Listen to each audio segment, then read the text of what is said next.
Bonjour, bienvenue dans Solidarité, le magazine des initiatives solidaires. Vraiment très heureuse de vous retrouver pour ce 100e numéro de Solidarité.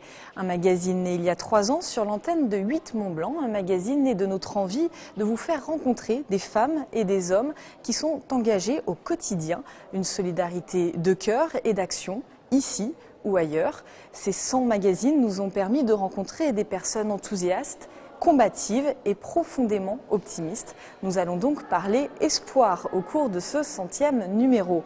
Pendant une petite heure, je vous propose de voir ou revoir certains témoignages recueillis depuis 3 ans, mais aussi de nouvelles rencontres. Nous sommes aujourd'hui au Musée international de la Croix-Rouge et du Croissant-Rouge de Genève. Avant de retrouver son directeur, on regarde le 60 secondes pour comprendre.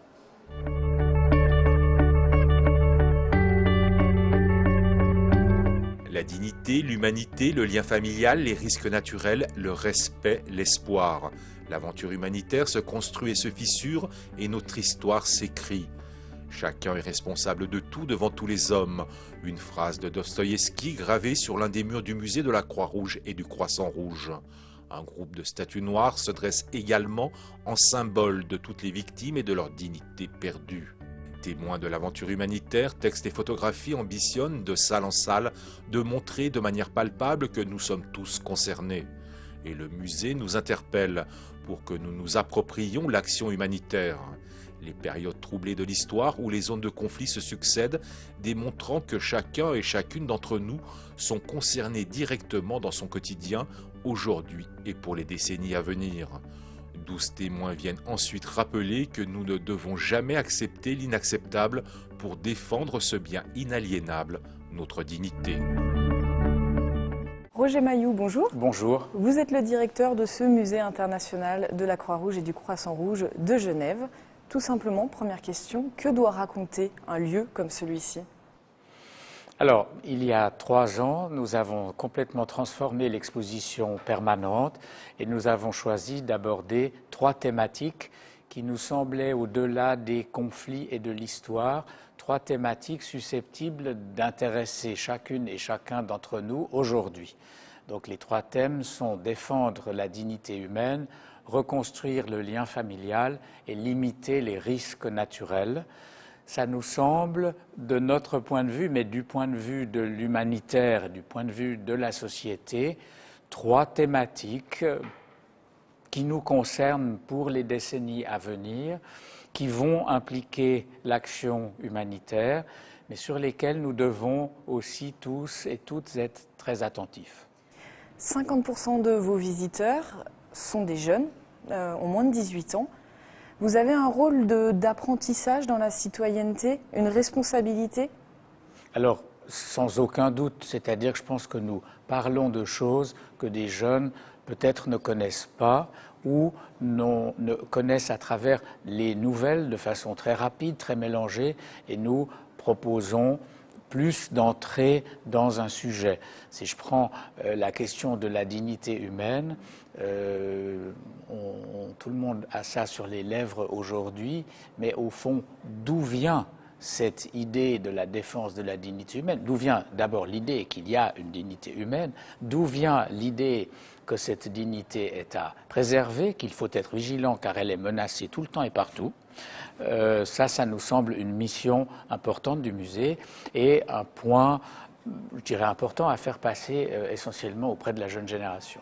Et pour répondre à cette mission, d'ailleurs, il y a un énorme travail de scénographie pour interpeller les plus jeunes. C'est-à-dire qu'il y a beaucoup de choses très visuelles, il y a beaucoup d'écrans, de choses comme ça dans le musée. Et d'éléments interactifs. Bon, ça, c'est aussi le monde des musées aujourd'hui, c'est-à-dire que les visiteurs ne veulent plus être de simples spectateurs, ils veulent pouvoir agir, interagir, et il faut dire aussi que la technologie en elle-même, elle n'est pas intéressante, elle est intéressante dans ce qu'elle permet aux visiteurs de comprendre, voire d'apprendre. Un visiteur qui sort du musée doit être plus tolérant, plus curieux.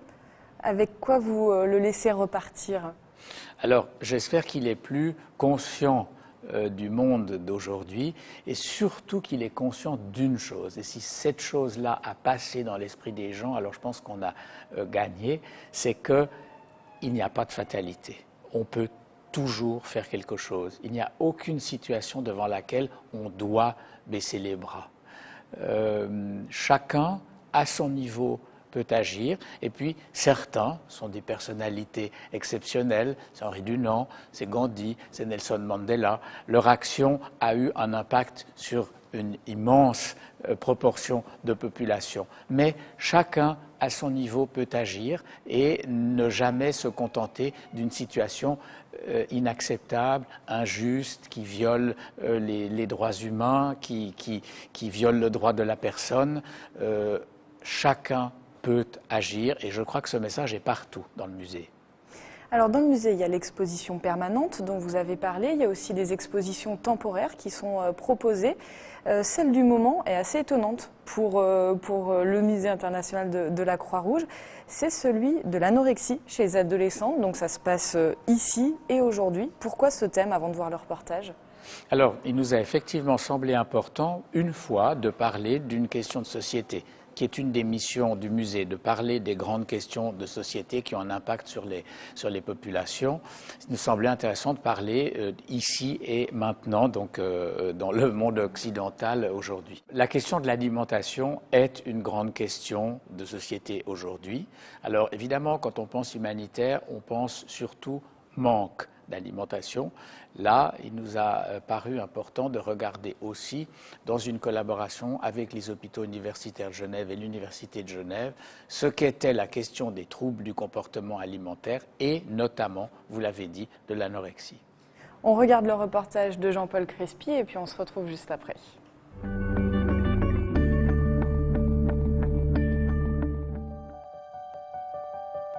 Une chambre d'ado, des miroirs déformants, des sculptures venues d'un autre âge, des peintures et des photos partagées sur les réseaux sociaux, autant de pistes pour approcher et nommer une maladie prononcée à demi-mot, l'anorexie et les troubles alimentaires des adolescentes.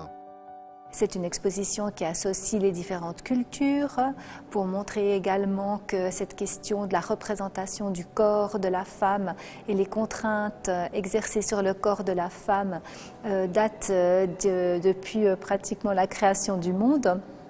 Et donc c'est une exposition extrêmement riche dans cette expression de la maladie. Nous sommes aussi un musée consacré à l'humain et qui dit émotion dit aussi humain. Et donc cette exposition, je la considère comme étant aussi profondément humaine. Ados à corps perdu nous invite à repenser les rapports entre le corps, la culture et la maladie et multiplie les approches. Émouvante, en mêlant psychiatrie et expérience personnelle, une spirale vient interpeller les visiteurs à travers les témoignages intimes et les créations artistiques d'anciennes patientes. Pour nous, il nous paraissait très important de montrer qu'on parle de la souffrance humaine en général, qu'elle ait lieu ici ou qu'elle ait lieu là-bas. Donc la présence d'ici, je veux dire, de ce que vivent les gens dans nos sociétés occidentales, nous paraissent également source parfois malheureusement de souffrance et qu'il est important de témoigner de cette souffrance aussi chez nous. Histoire et témoignages construisent une scénographie vivante et sensible. Ados à corps perdu posent des images sur un mal qui peine à trouver les mots pour se dire. Aujourd'hui, cette maladie toucherait 1 à 2% de la population, essentiellement des femmes jeunes âgées de 15 à 25 ans. Pour le malade, comme pour son entourage, le cheminement vers la guérison est souvent long et difficile. Ces expositions temporaires, vous les choisissez comment, les thématiques ?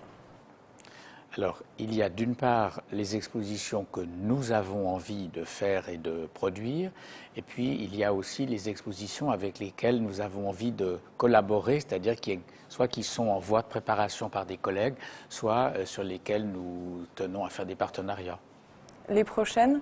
Alors, l'année prochaine, nous aurons une exposition sur le sida, qui est une exposition qui nous vient de Dresde, du Deutsches Hygienemuseum, qui n'est pas une expo sur la maladie, mais sur la communication de la maladie. C'est-à-dire depuis 30 ans, comment a-t-on communiqué essentiellement la prévention. C'est très intéressant, ce sont des affiches du monde entier qui nous montrent à la fois l'évolution sociétale sur la vision de la maladie, mais aussi au niveau culturel.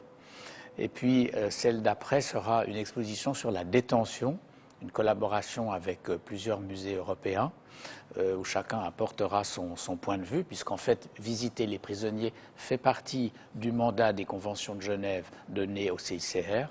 Mais nous allons étendre cette question, parce que c'est une grande question de société aujourd'hui.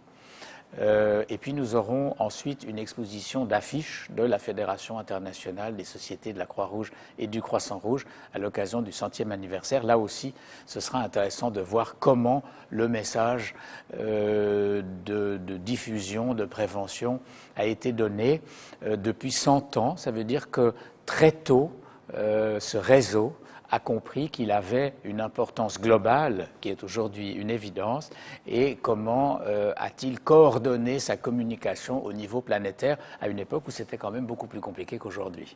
Toutes ces questions de société, elles ont vocation aussi à inciter les politiques. Est-ce que c'est un lieu politique engagé, ce musée?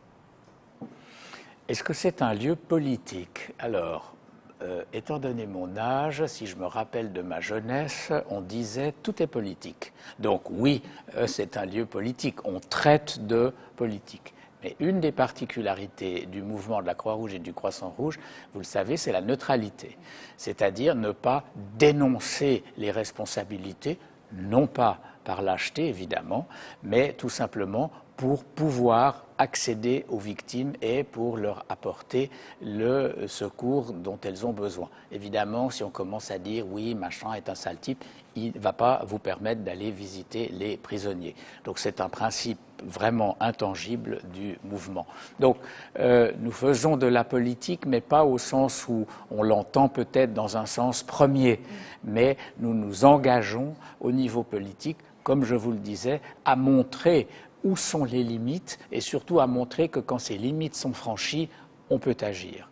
En ce sens, je pense que le musée est politique, oui. Alors, depuis la rénovation en 2013, le nombre de visiteurs est de plus en plus important, 113 000 en 2015, un peu plus de 113 000.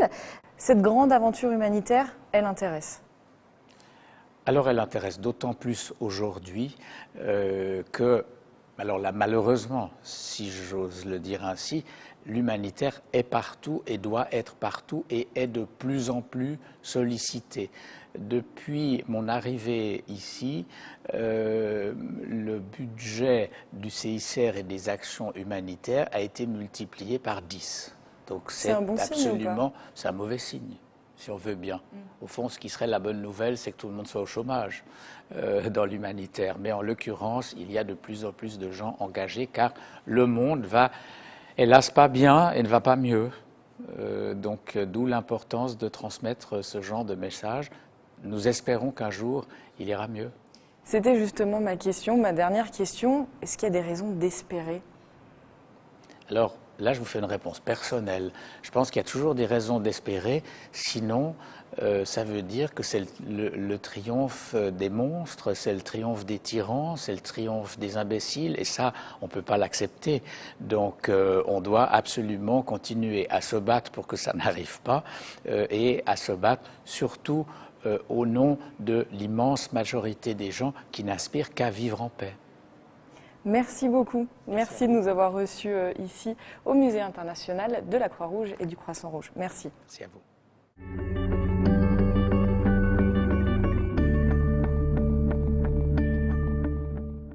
On vient de le voir, il y a la grande aventure humanitaire, ces missions à l'autre bout du monde, et puis il y a aussi ces petites solidarités du quotidien.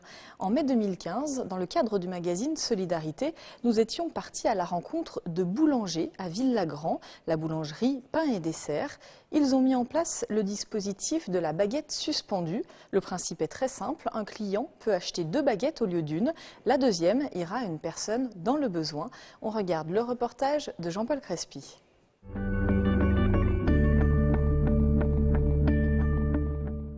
Chaque jour, dans la boulangerie de Patrick et Laurence Dupont, une dizaine de baguettes sont déposées dans le panier de la solidarité.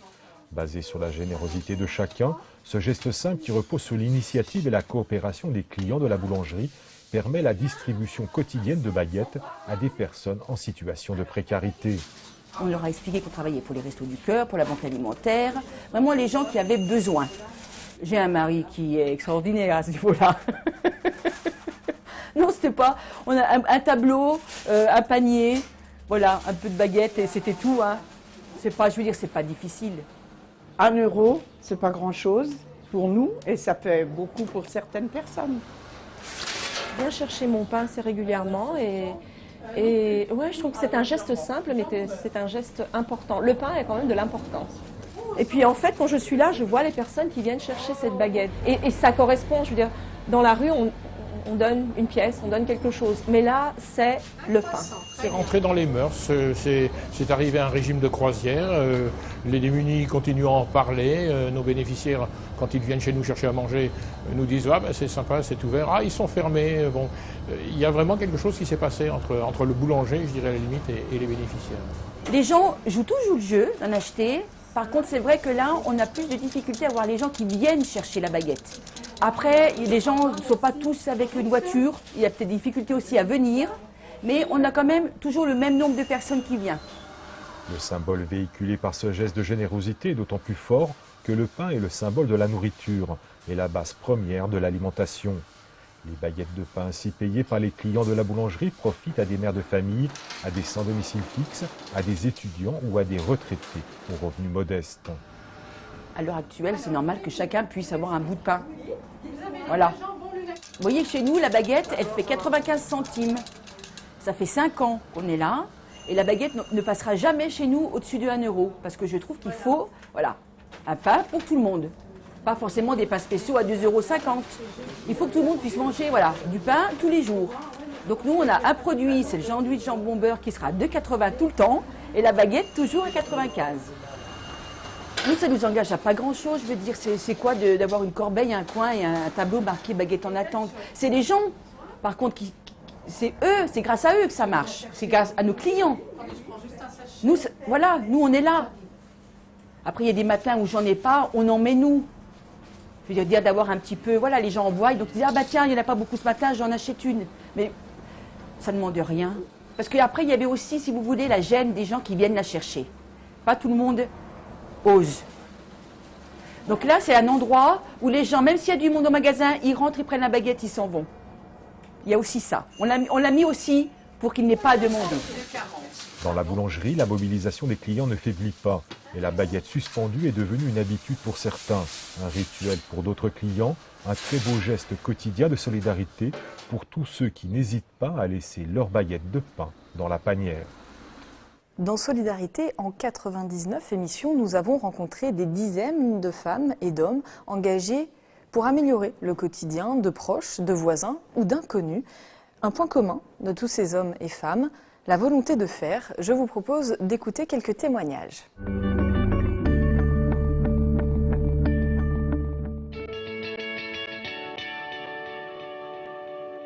On en revient toujours aux lacunes sociales et que le social ne peut pas être partout. Eh bien, il faut que des initiatives essayent d'intervenir dans des domaines qui sont peut-être un petit peu négligés. On est citoyens.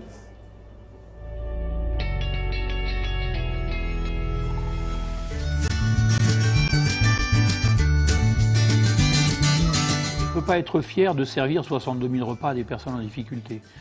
À tel point, on en est si peu fier qu'on n'a même pas fêté les 30 ans d'existence de l'association. Parce que je pense que 30 ans de misère, ça ne se fête pas, tout simplement.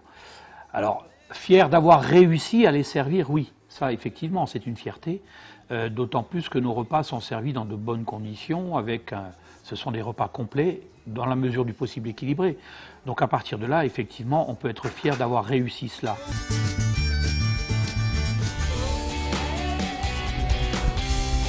Ça fait du bien de voir un message positif de cette nature-là. Encore une fois, on a tendance un peu à catégoriser les gens, on a tendance à se mettre des limites. Et Manon, sur ce projet, elle ne voulait pas de limites. Elle voulait y croire, elle voulait aller au bout. Et ça, je trouve que c'est une belle leçon. C'est une belle leçon pour nous. Et effectivement, après, à chacun de s'en inspirer, à chacun de voir ce qu'il peut en prendre. Mais merci Manon.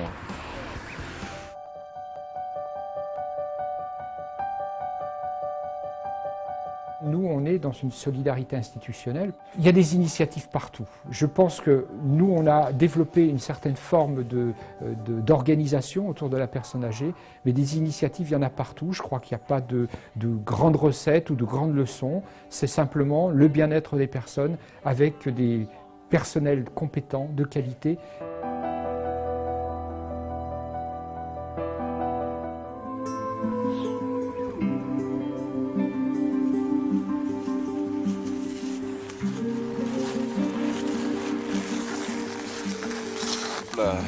Je prends le dernier tour de garde.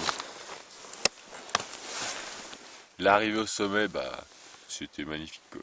On était tous contents. C'était plein d'amour, de partage, et c'était chouette. Muter, en fait, c'est juste être bon dans quelque chose, enfin être bon et se faire plaisir dans des domaines, quoi. Du coup, handicap, on est forcément obligé de muter pour se refaire plaisir dans tous les domaines de la vie, quoi. Mais chacun a besoin de muter au cours de sa vie, quoi. Handicapé ou pas, tout le monde a besoin de muter, quoi. Sauf que les gens, des fois, ils s'en rendent pas compte, trop pris dans les soucis du quotidien.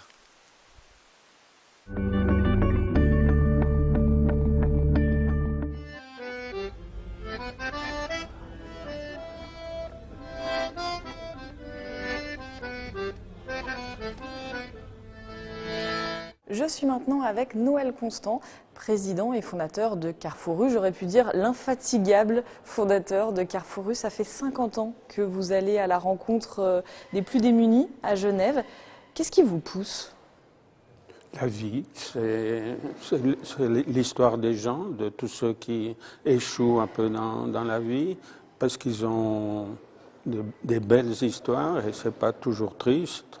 Vous vous êtes fait une spécialité, vous l'avez un peu dit, des réponses non officielles. C'est-à-dire que vous avez installé des conteneurs qui sont devenus des studios mobiles, un lieu de vacances pour les plus démunis, qui est un hameau de wagons. Il faut ces réponses non officielles pour entrer très concrètement dans des solutions ? Alors, disons, la base de mon action et avec l'équipe qui m'entoure et aussi avec les bénévoles, c'est d'aller à la rencontre des gens, de ne pas attendre qu'ils viennent nous fixer un rendez-vous ou autre. C'est que les bureaux que j'ai toujours affectionnés, c'est soit le bistrot, soit la voiture. Parce que la voiture, c'est un lieu idéal pour se raconter beaucoup de choses sans se regarder. Et le social a cette tendance de fixer des rendez-vous qui sont souvent lointains et qui ne permettent pas de donner des réponses rapides. Quand quelqu'un a vraiment cri-misère ou un problème, il faut qu'il puisse le dire tout de suite, mais sans se dire « je vais le résoudre ». C'est pas possible, on ne peut pas tout résoudre. Mais simplement, c'est une approche très, très libre, très confiante. Et puis aussi, quand j'ai mis le doigt dans l'engrenage social, que j'ai voulu autrement, je me suis toujours dit, c'est pour la vie que je suis là-dedans. Je ne vais pas faire un passage pour voir et puis critiquer et puis laisser tomber et puis faire autre chose. Non, c'est une démarche tout à fait à la fois passionnante parce que ça fait 50 ans que je retrouve des gens dans la rue, parce qu'on est très présent dans les rues genevoises. Et ça fait 50 ans que j'ai des liens avec même les enfants des parents que j'ai connus qui ont eu des gros problèmes. Et il y en a beaucoup qui se relèvent. Et puis il y a des gens qui ne s'en sortiront, comme on dit, jamais dans leur vie, mais qui ont besoin de soutien affectif, de reconnaître des gens. Et puis c'est cette reconnaissance. Simplement au niveau société, ce qui se produit actuellement, c'est qu'il y a une masse énorme de personnes qui vont de moins en moins bien. L'homme, en général, s'est fragilisé énormément et cette fragilisation, elle n'est pas seulement matérielle, elle est très souvent et le plus souvent affective. Et il y a une difficulté pour beaucoup à reprendre pied parce qu'ils n'avaient pas à résoudre leurs propres problèmes. Chez les jeunes, c'est assez différent. Il y a ce manque de perspective dans la vie. Ils n'entrevoient rien de bon. Alors, ils vont traîner jusqu'à 30 ans, et puis à 30 ans, tout d'un coup, ils démarrent dans une profession qu'ils n'ont jamais bien choisie. Et la vie actuellement, et comme l'Europe est passablement en ébullition, le monde aussi, c'est qu'il y a un déséquilibre même chez beaucoup d'enfants, où la peur de l'avenir est terrible. Donc il faut tenir compte de ça et rassurer par nos rencontres, par réinventer le monde.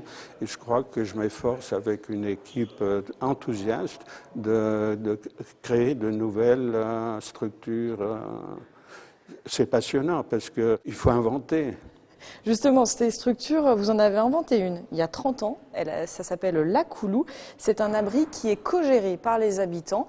Ils sont aussi accompagnés par des travailleurs sociaux de l'association. Je suis allée y faire un petit tour. On regarde le reportage et puis on se retrouve juste après.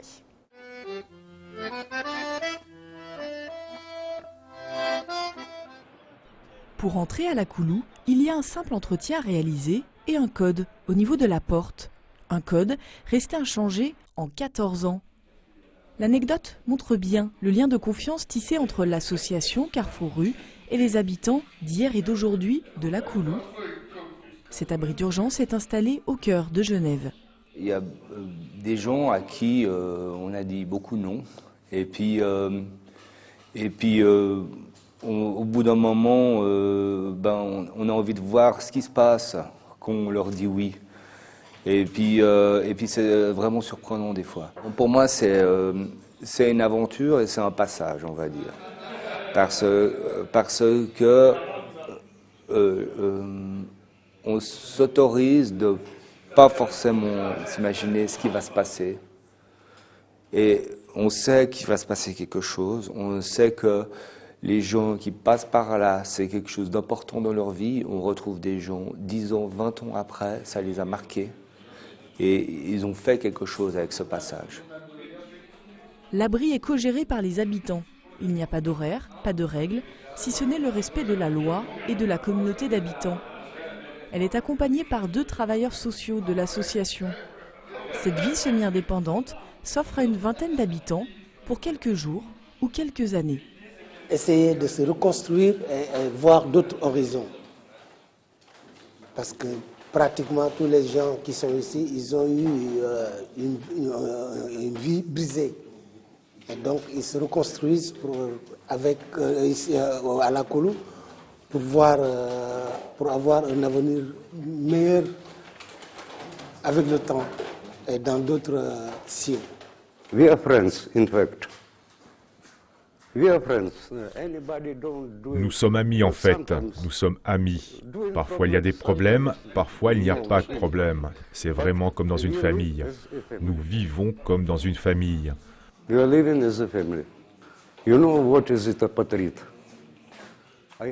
savez ce qu'est un apatride? En fait, je n'ai aucun droit en tant qu'homme. Je n'ai aucun droit. En Suisse et dans n'importe quel pays. J'ai été tant de fois en prison. Cette association m'a aidé, m'a un peu aidé. Ils ne peuvent pas faire plus de toute façon. 3/4 des habitants de La Coulou la quittent avec une solution. Une aventure, un passage au service des plus démunis depuis 30 ans. Vincent Defrane nous a rejoint, directeur de la fondation Somfy. Vous avez imaginé, il y a 3 ans, tout juste, une plateforme de financement participatif qui s'appelle Les Petites Pierres et qui est consacrée à l'habitat décent. 3 ans après la création, comment ça va? Ça va plutôt bien. On est ravis de ces 3 premières années. On était persuadés il y a 3 ans que ce serait une belle aventure, ça se confirme. La générosité est au rendez-vous parce que Les Petites Pierres, c'est ça. C'est une plateforme participative qui permet aux associations de demander de l'aide, de la solidarité aux internautes. Et ça se passe plutôt bien, la générosité est vraiment présente. On a pu financer en 3 ans bientôt 100 projets, un peu moins. Et on se rapproche de cette barre des 100 projets financés un peu partout en France, avec plus d'1 million d'euros qui a pu être apporté à ces projets de terrain qui permettent à des personnes mal logées d'être mieux logées et de repartir vers une vie un peu plus correcte. Justement, j'allais vous demander quel type de projet la plateforme peut soutenir.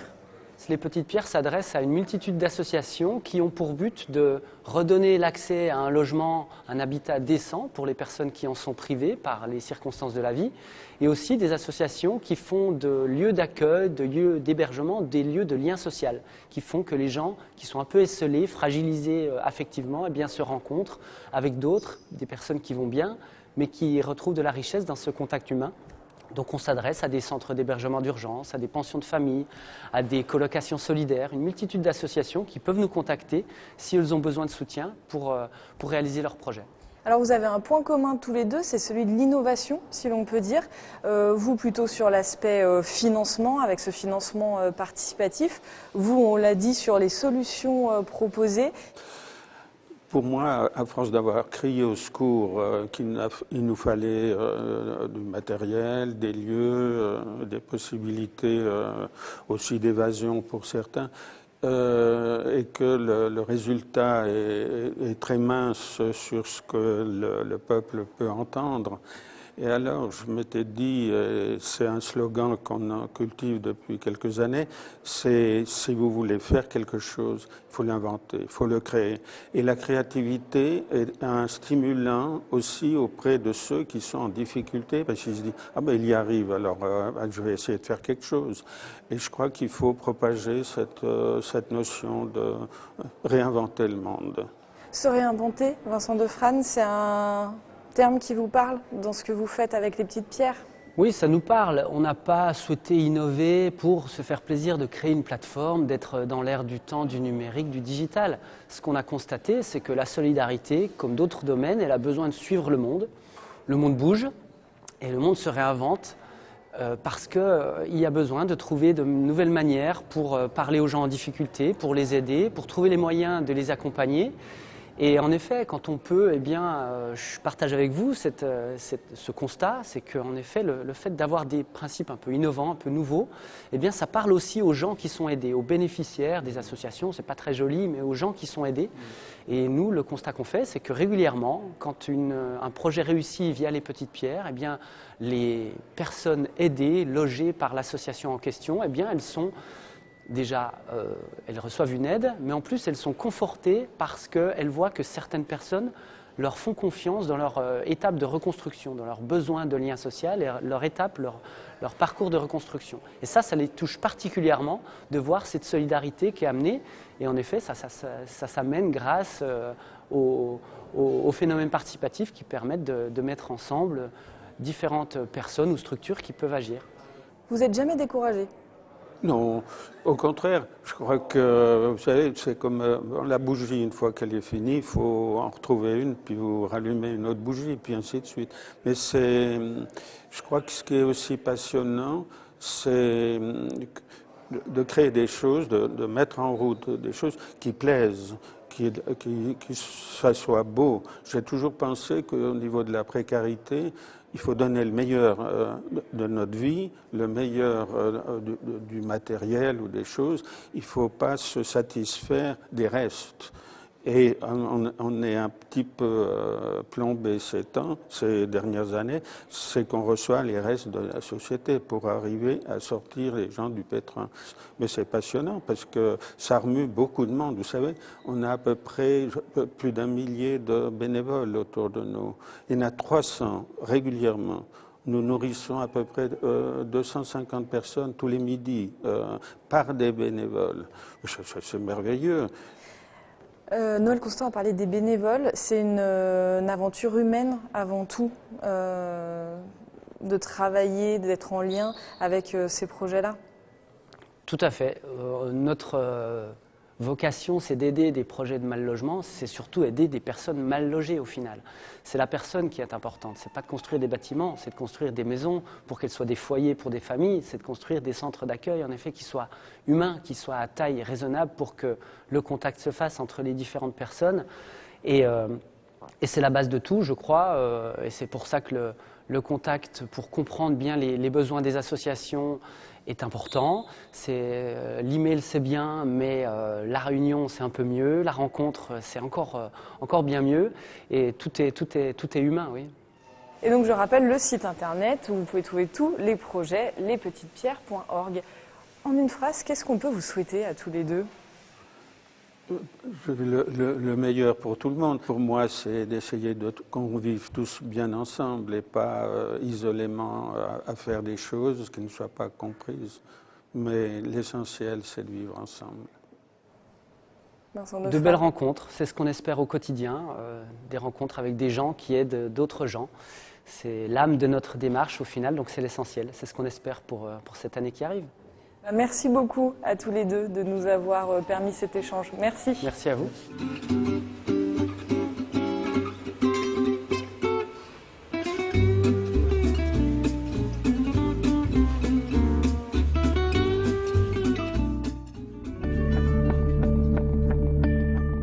Nous sommes toujours au Musée international de la Croix-Rouge et du Croissant-Rouge de Genève. Je vous propose de regarder d'autres extraits de témoignages recueillis au cours des différentes saisons de solidarité, des semeurs de joie dans les hôpitaux au Savoyard, au chef touareg Mohamed Ixa dans la vallée du Tidène, en passant par la pension de famille du Born.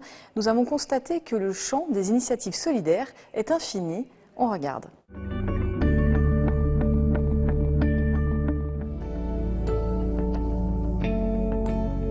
Il y a une tranquillité, il y a un calme quoi, qui s'apprécie, qui fait du bien, quoi.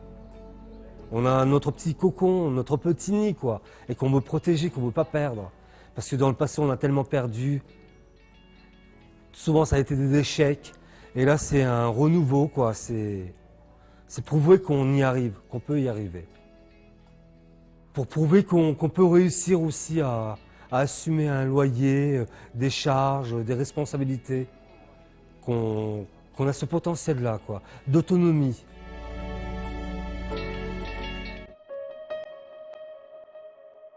On est très attaché à tout ce qui est le vivre ensemble, le faire ensemble.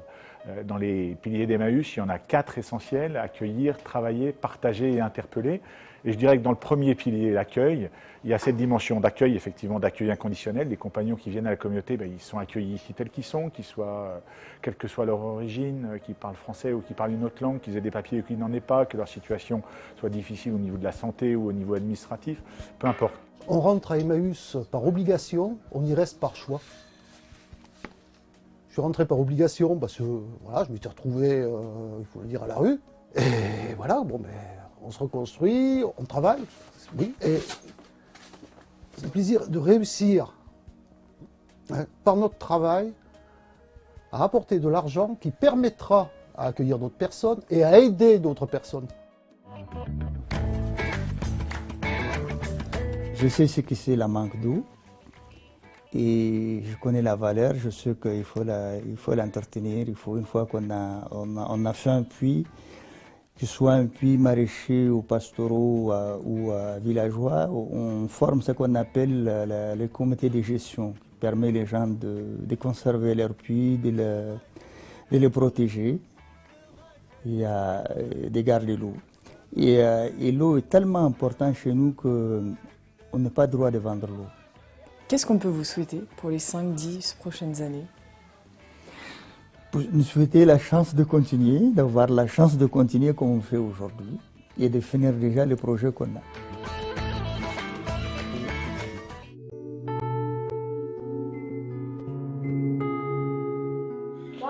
Amener de la joie aux enfants, c'est quelque chose de fabuleux. Et nous, notre salaire, c'est le sourire d'un enfant. Et quand on l'obtient, c'est que du bonheur. Et puis, c'est cette bienveillance aussi, qu'on peut aussi apporter aux enfants et les valoriser aussi. Quand on fait nos tours de magie, c'est pas nous qu'on met en valeur, mais c'est les enfants. Et ça, je pense que dans le monde actuel, c'est important de valoriser les gens et d'avoir de la bienveillance. Ça, c'est un côté que j'ai mieux compris et mieux appris dans l'association. La valorisation et la bienveillance, c'est deux mots qui, je pense, sont importants.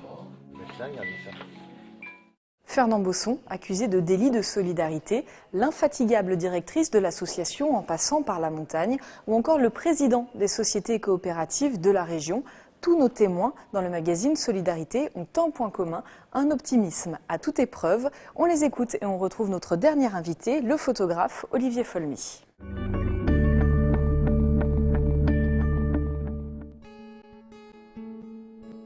On a vraiment l'impression, quand on vient ici, qu'on est en contact avec des gens qui ont besoin qu'on soit présent auprès d'eux. Et c'est un engagement de bénévoles dans la société civile qui me paraît important, parce qu'on lutte à notre petite échelle contre cette exclusion dont les gens sont fréquemment atteints. Et puis il y a toute une solidarité qui joue entre bénévoles.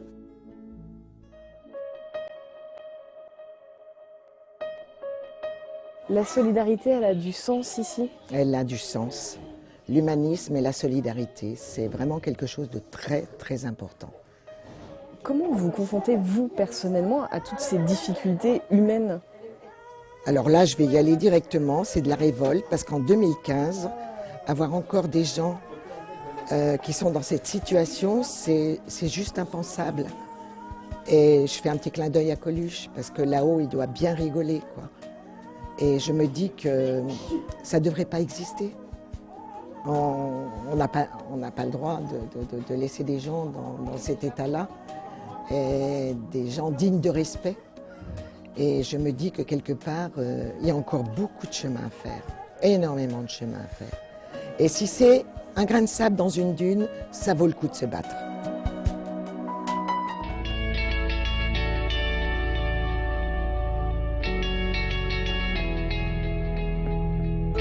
Dire que chaque citoyen peut agir là dans le quotidien sur des petites actions ou sur des grandes actions, mais avec le cœur, oui, c'est important. Vous êtes une femme engagée? Oui. Oui, oui, je suis une femme engagée. Je pense que je suis aussi une femme qui est en colère sur des injustices et qui a l'utopie de croire qu'on peut changer des choses. Ouais.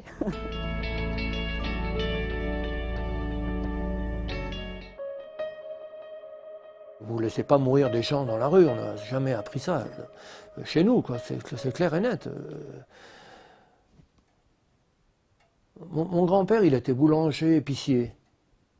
Il y a des gens qui venaient chercher le pain, ils n'avaient pas un rond. Ils faisaient marquer ça sur le carnet. Et quand, de temps en temps, la mémé disait, non mais oh, vous venez plus chercher le pain parce que vous ne payez pas, quand le grand-père s'en apercevait, il dit, non attendez, ces gens, ils vont revenir chercher le pain. Hein. C'est ça la solidarité. Non, je ne sais pas.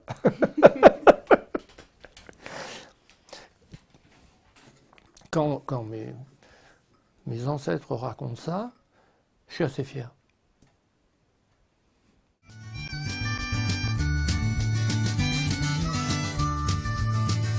Vous défendez à travers l'Union régionale des Scopes le principe de citoyenneté économique. Ouais, c'est un principe qui n'est pas assez développé en France?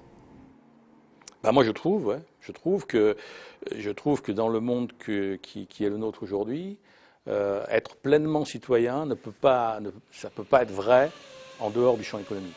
On ne peut pas être citoyen et absent du champ économique. J'en suis convaincu. Et je trouve l'intérêt du mouvement coopératif, justement, c'est de permettre à des gens qui n'étaient pas forcément formés ou destinés à cela, d'accéder à ce champ économique et d'en devenir des acteurs. Alors, parmi d'autres, ils ne sont pas majoritaires, mais en tout cas des acteurs.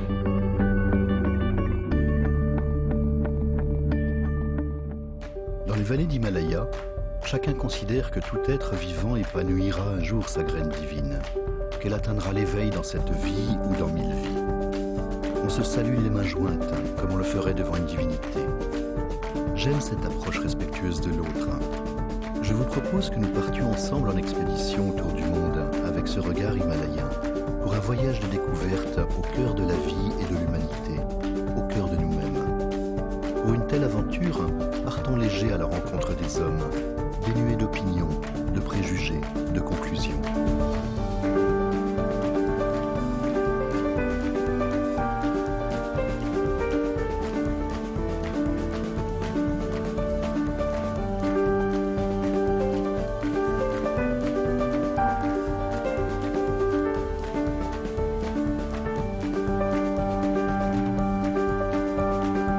sommes toujours au Musée international de la Croix-Rouge de Genève. Je suis avec Olivier Folmy. Bonjour. Bonjour Fanny. Très heureuse de vous rencontrer. Merci, c'est partagé. Alors sur votre site internet, on peut lire que votre métier de photographe vous permet de transmettre la beauté du monde pour témoigner d'une humanité prometteuse et susciter l'espérance. C'est une mission que vous vous êtes fixée ? Non, une mission non, c'est pas le but. Je suis pas. Ce qui m'intéresse, c'est contribuer à porter la beauté de l'humanité, à témoigner de la beauté de l'humanité, et la regarder avec espoir, effectivement, parce que je considère que on a tendance à négativiser notre monde et notre période, cette décennie. Oui, bien sûr qu'il y a des choses sombres, mais enfin c'est quand même ça, c'est quand même pas nouveau tout cela. Et le monde n'est pas que violence, il n'est pas que désespoir, loin de là, loin de là. Donc il est important de témoigner aussi de ce qui va bien, de ce qui est beau, ce qui est positif, parce que je pense que les 3/4, les 9/10 de l'humanité est sereine et positive et veut aller de l'avant, et va de l'avant. Je pense que le monde évolue bien. Alors, il y a des choses qui ne vont pas, c'est évident, mais on n'en est qu'au XXIe siècle, et je pense que de siècle en siècle, ça avance. Hein. Maintenant, il faut être patient, et puis continuer à poser sa pierre dans cette humanité, dans cet édifice. Ce que je fais avec mon travail photographique, j'essaye de poser ma pierre de façon positive. Dans toutes vos photos, j'ai un petit coup de cœur, moi ce sont vos portraits. Comment vous faites vos portraits ? Je fais mes portraits en aimant les gens, tout simplement. J'aime les gens, je suis un photographe humaniste. Je ne me sers pas de la photographie comme but de voyage. C'est un moyen, la photographie, pour aller à la rencontre de l'autre. Ce qui m'intéresse dans mon travail photographique, c'est la rencontre. Et si je n'ai pas rencontre, même si la photo... Je prends très rarement des photos sur le vif. C'est pratiquement... Tous mes portraits sont faits pratiquement sur pied, pour justement prendre le temps. Et il m'est arrivé d'avoir des photographies de gens qui étaient une très belle photo, mais j'avais rien derrière, il ne se passait rien, et la relation n'avait pas été très bonne. Et je crois qu'il est important d'être vigilant à cela, c'est que ce que l'on fait, ce que l'on dit, ce que l'on pense, tout a une énergie qui circule quelque part. Et une image circule, elle a une énergie qui circule. Je suis responsable de l'énergie que véhicule mon travail photographique aussi, et cette énergie doit être positive. Donc si je fais une photo, avec une rencontre qui ne se passe pas bien, je jette ma photo. Cette responsabilité dont vous parlez, vous avez voulu la rendre en quelque sorte avec une association, l'association Olivier Folmy, que vous avez créée en 2013. Vous appuyez surtout sur des projets liés à l'éducation. C'était important de rendre un petit peu de ce qui vous est donné ? Bien sûr, bien sûr. Il est primordial qu'il y ait un échange, il faut qu'il y ait cohérence, si vous voulez, pas dans mon travail photographique, dans mon approche de l'humanité, qu'il y ait cohérence. Ce qui m'intéresse, c'est aller vers l'autre, non pas pour en soutirer quelque chose, mais pour échanger quelque chose. Donc on échange par la communication avant la photographie ou durant la photographie. Je ramène ce support photographique pour partager mon émotion, la beauté d'une rencontre, pour avoir échange avec les gens qui vont voir ce travail ici, dans ma culture ou ailleurs dans le monde. Et quelque part, ce travail doit aussi servir, pour boucler la boucle, il doit aussi servir pour qu'il y ait relation avec ces peuples qui m'ont permis de les prendre en photo. Pourquoi l'éducation ? Parce que j'y suis très attaché. Je pense que le monde ne peut pas évoluer sans éducation. C'est l'ignorance qui provoque l'intégrisme, qui provoque la violence. Et je pense que c'est en ayant des armes, des outils de communication, de connaissance du monde, de l'autre. Et c'est en commençant par savoir lire et écrire déjà, quoi. Très concrètement, quel type de projet vous avez pu accompagner ? Là, je suis en train d'accompagner un projet dans une école en Birmanie qui a été fondée par un moine, où il y a 10 ans, il y avait 30 enfants. Et maintenant, il y a plus de 2000. Ce sont des enfants qui viennent des régions du nord de la Birmanie, qui sont en guérilla, donc il n'y a pas d'école là-haut. Et ce moine considère que les garçons ont trop de privilèges, surtout dans les monastères, pour avoir accès à l'éducation et pas assez les filles. Et donc dans cette école, il y a 2/3 des élèves, sur 2000 enfants donc, qui sont des femmes, enfin des filles. Et c'est une école monastique jusqu'à la terminale, donc jusqu'à la Matu. Et après, les élèves sont libres de faire le choix de rester laïques ou de prononcer des vœux monastiques. Mais c'est c'est un feu d'artifice de beauté, cette école. Il y a de l'amour, il y a de la compassion, il y a de la compréhension. Ils sont 60 par classe sur des bancs assis par terre. Les orphelins dorment dans l'école et ils dorment sur le plancher, par terre, toute l'année, dans leur salle de classe, jusqu'à ce que la dernière lueur de la bougie qui éclaire encore leur cahier, et là, ils vont travailler le soir. C'est bouleversant de volonté, de grandir, d'apprendre. Pour moi, c'est une école à soutenir parce qu'elle est pleine d'espoir pour l'humanité. Qu'est-ce qu'on a à apprendre de lieux comme celui-ci? La compassion, déjà, l'amour de l'autre, le respect de l'autre. Il y a des règles qui sont précises. L'éducation est faite dans ce sens-là, puisqu'elle est monastique, un bouddhiste monastique. Et l'altruisme, et puis la volonté de grandir. Ça m'a marqué. Ces enfants ils savent qu'ils ont de la chance d'être à l'école, et ils en veulent, quoi. Ils en veulent. Donc, il n'y a pas de problème de discipline dans ces écoles, bien sûr.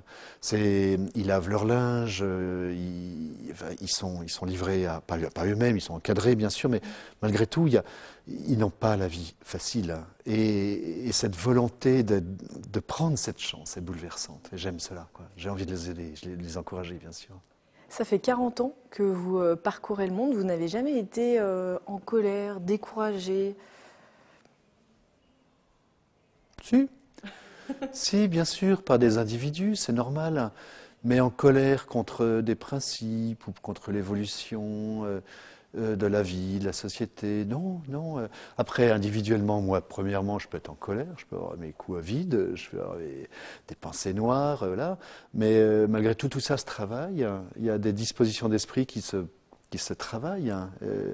Le regard positif se travaille. Et je crois qu'il est important, peut-être, dans notre société, où on a tendance à beaucoup se plaindre, alors qu'on devrait hurler de bonheur chez nous. Hurler de bonheur. Tout est fantastique, quoi. On va tous à l'école, on est tous soignés, on a des routes impeccables, on a de l'eau potable. Enfin, fantastique. Et malgré tout, il y a une souffrance dans notre société, parce que peut-être que le prix à payer de tout cela est trop cher, en termes de stress, en termes d'exigence, de surexigence. Mais aussi de disposition d'esprit. Je crois qu'il est important d'apprendre à changer, disposition d'esprit, puis positiver les choses. Je ne sais pas si ça changera grand-chose à la vie, mais en tout cas, ça rendra plus heureux. Dernière question, quelle est la photo que vous n'avez pas encore pu prendre et que vous rêvez? J'ai pas d'idéal. L'idéal, c'est le lâcher-prise, oui. Je crois qu'à un moment donné, il faut justement arrêter de faire des projections. La photographie, c'est comme la rencontre. C'est mettre en œuvre un voyage et partir en lâchant prise. Donc s'organiser pour aller à un endroit, je vais à Lhasa, mais je ne sais pas ce qui m'attend.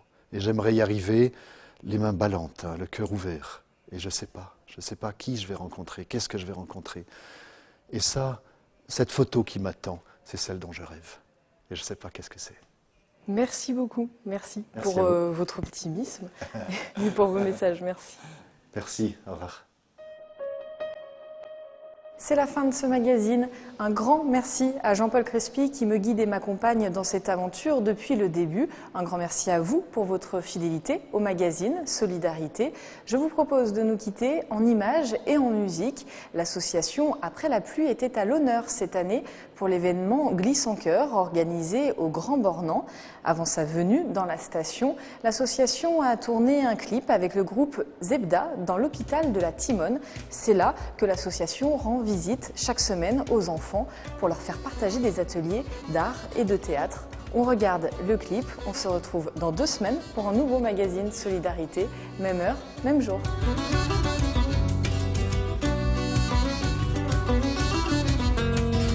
Bienvenue les amis, on est là pour les enfants de la Timone.